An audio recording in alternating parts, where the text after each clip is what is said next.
Jā, sveiciens tev šajā jaunajā nedēļā. Esmu Arturs Avotiņš no Joshua ministrijas kalpošanas, un šis ir vārds šajā nedēļā.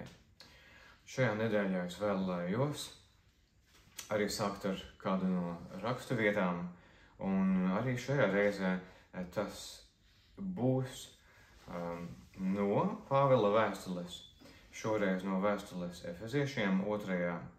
nodaļā. Un šeit 10.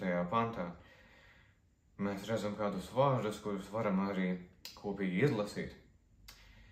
Jo mēs esam viņa darbs, Kristu Jēzu, radīti labiem darbiem, kurus Dievs iepriekš sagatavojas, lai mēs tajos dzīvotu.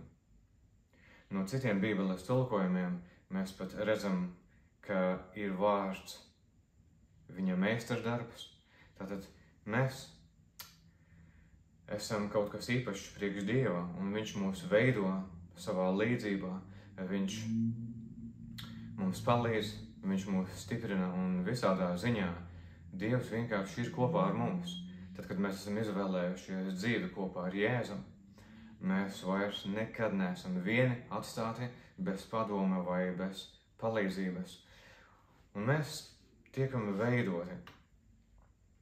Tāpat kā arī Kristus draudze nekad nav bijis kaut kas līdzīgs cilvēka izdomājumam vai cilvēka veidīgiem plāniem, bet tas ir kaut kas, kas ir dzimis no augšienes, no Dieva valstības.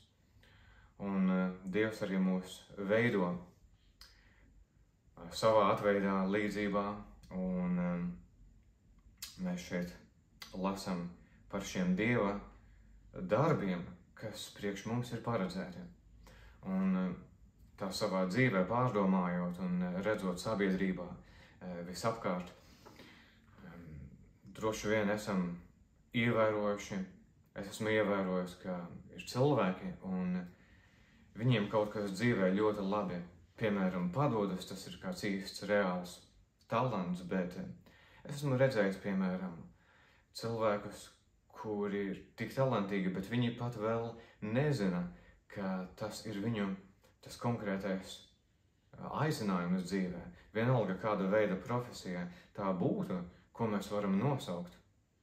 Vai tas ir skolotājs, vai kaut kāds tehniskais darbinieks, vai ārsts.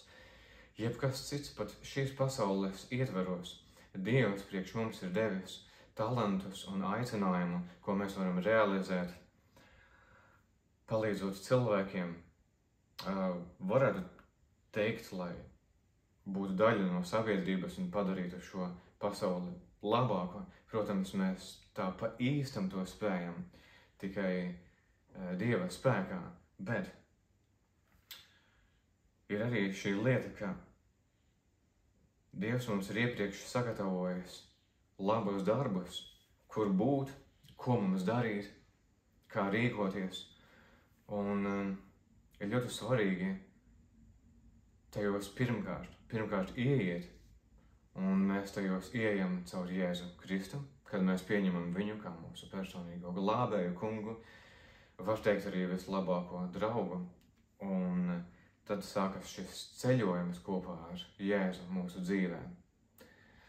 Un tad mēs sākam darīt vispār tos darbus un ieejam tajā Dieva pilnīgajā liktenī, aicinājumā, un, protams, arī turpinam realizēt tos talantus, ko arī debesu Tēvs mums ir devis.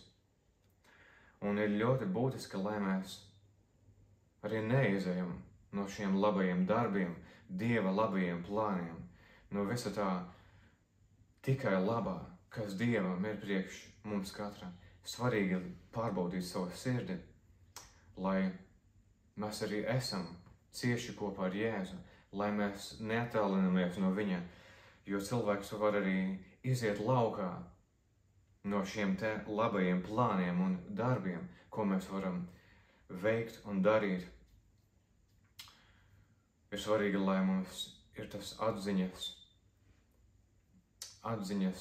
pilnīgums, lai nav kāda atziņas trūkuma, lai turpinam darboties tajā sfērā, kas mums ir tuva, ko pat tiešām vēlamies darīt, kas ir mūsu talants, un tas jau ir tas viss, ko Dievs mums ir devis. Un, protams, arī kalpošana priekš Jēzus un viņa valstības arī ir pāri visam, varētu teikt. Tāpēc pavisam vienkārši savā ikdienā runā ar Jēzu, esi viņam tuvu, neatstāj novārtā Dieva vārdu, un šādā veidā mēs turpināsim būt tajos Dieva darbos, ko tad viņš arī mums bija paredzējis pirms vispār bijām dzimuši. Lai mēs nekad neattālinātos no viņa, lai neaizietu laukā no Dieva perfektā likteņa, no viņa plāniem, no tiem darbiem, jebkādā iespējamā veidā, lai pat nesākam darīt kaut ko, jebko, kas varbūt vispār nav mūsu aicinājums, un tad tas jau sāks būt kaut kas, kas vispār nav viņa plāni un tie darbi, ko Dievs nemaz nebūtu paredzējis. Bet mēs varam palikt tuvu Dievam, tuvu Jēzum, un mēs varam palikt darot viņa brīnišķīgos darbus, ko viņš priekš mums jau bija sagatavojis. Tāpēc ar šiem vārdiem, kurus tu vēl vari pārlasīt, pārdomāt šīs nedēļas garumā, šiem vārdiem arī gribēju tevi svētīt šoreiz. Pagaidām tas arī viss, tiksimies jau nākamajā nedēļā. Vislielākās svētības vēlot Jēzus Kristus vārdā. Pagaidām teikšu tev, pagaidām atā.